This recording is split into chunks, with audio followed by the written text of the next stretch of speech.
ვეფხისტყაოსანის შუა საუკუნეებრივი და რენესანსული აზროვნების კონტექსტში ამ საკითხზე საჯარო ლექცია საქართველოს მეცნიერებათა აკადემიის აკადემიკოსმა ელგუჯა ხინთიბიძემ წაიკითხა. ელგუჯა ხინთიბიძის კვლევის საგანს შუა საუკუნეების ქართული და ქართულ-ბიზანტიური ლიტერატურული ურთიერთობები წარმოადგენს. ლექციას ბათუმის შოთა რუსთაველის სახელმწიფო უნივერსიტეტის სტუდენტები და ლექტორ-მასწავლებლები დაესწრნენ. საჯარო ლექციები განათლების სამინისტროს უმაღლესი განათლების ხელშეწყობის პროგრამის ფარგლებში 1 ოქტომბრამდე გაგრძელდება. სტუდენტებმა ვიმოგზაურეთ ფაქტობრივად მთელს ვეფხისტყაოსნის პოემაში, სულ სხვა თვალით შევხედეთ ამ საკითხებს.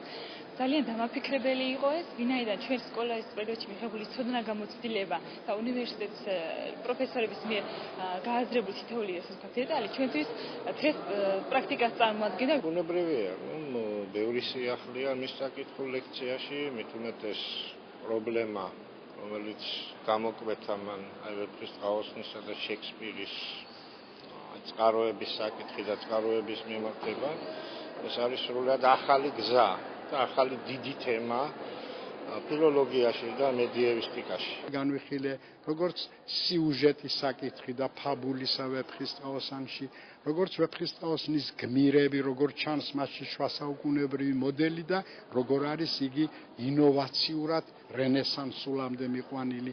ასევე ესე იგი ღმერთი და ადამიანი, ანალიტიკური ადამიანური აზროვნება და ასევე კონცეფციები, რაც არსებობს ჩვენში რუსთაველის მსოფლმხედველობის თაობაზე.